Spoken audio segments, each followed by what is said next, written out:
In What's New to BGA brings you Rumble Nation, a abstract strategy area majority control style game.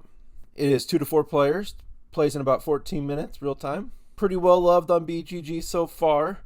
This game was kind of hard to get in Japan only for a while. I believe the English printing is what we have here, and the game is going to be coming out in English here shortly. There's one other playing option here. There's the expansion down here, which adds a leader and a leader power.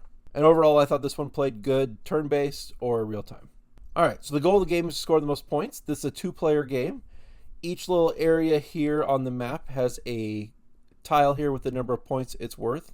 This is randomly set up, so it does make the map quite a bit different, which adds a lot to the game, I think. During your turn, you have 2 options. You can play a tactic card or roll the dice. Be careful. Once you play a tactic card or once one player is out of soldiers, you can no longer play any tactic cards. So only 1 per game, or if you don't happen to play them before somebody runs out of soldiers, you cannot play one.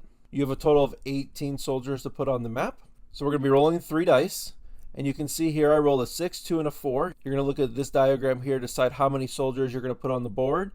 And then the other dice are going to be where you're going to put them on the board. So I can use the 6 and the 4. Therefore, I have a 2 power strength. And I can put 1 soldier on the 10. Or I can use the 2 and the 4, which is 6. And I have 6 here. And I can put 3 on the 6. Or then lastly, I can use the 6 and the 2. Total of 8. And then I have a 4 left over and put 2 here. So that's how you put soldiers on the board. Once you run out of soldiers, you're done. Your opponents will continue. When you run out of soldiers, you do get a samurai sword. And whoever has the highest samurai sword strength wins ties. Where really the strategy comes down to this is how places are going to be scored. We're going to imagine for a second that the 3 were in scoring. This 3 here, when it scores, whoever wins is going to send a soldier to every area adjacent to it that you have a color soldier in. So if I had one in the 8, 6, and 12, and I won the 3, I send 1 soldier to all 3 of those areas. So you can kind of see why these 2 and this 3 are going to be very strong, because if you can win those, like the 2 is going to send 1 to the 3, the 7, and the 8. So that's 3 extra soldiers you're sending out to the board. So the lower numbers are important because then they send soldiers out to the higher numbers, which of course are worth the more points. When rolling the dice, if you don't like your first result, you can re-roll once, but then you're stuck with that result. Here I'm going to play a tactic card. I'm going to get rid of my opponent's 1 soldier here on the 8 and add my own. That does skip your turn, so be aware of that. I did not get to roll the dice that turn, but I was running lower on soldiers, so that was a fine move. Now I am out of soldiers, so you see I take the samurai there.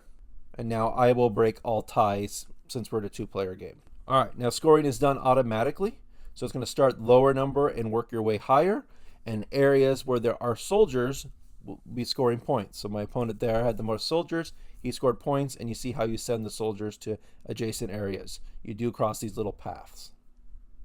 You have to have soldiers in other areas to send soldiers. So I was able to send one to the 11 and so on.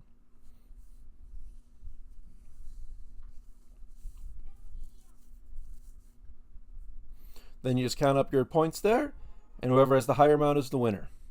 Now if you're playing in a 3 or 4 player game, there's actually silver tiles underneath these that are worth half the amount of points for second place. So if you play with 3 players or 4 players, you do get half the amount of points for second place. Overall, this one's pretty interesting. I like how quick it plays. There is some luck based on it, of course, because of the die roll. I played a 3-player game, and the 12 was down here on the island all by itself. And I think the second to last turn, I was able to put 1 soldier on there, and then nobody was able to contest it. And because it was this island by itself, and the connecting thing was here, and there was no way to send any soldiers down there, I was able to score 12 points there and help secure my victory. So there's a little bit of that to it, but I think overall that's pretty cool. I like that the powers only used once per game, so you kind of have to use them wisely. I haven't played with the Leaders expansion yet, so I'm going to check that out. That's on BGA as well. But I think I'm going to give this one a 7. It's definitely a game I like to play, and I will play. I think it's quick enough. I think it plays great turn-based, and there's a lot of cool aspects to it. Well, I've been the Digital Board Gamer. As always, good luck and have fun.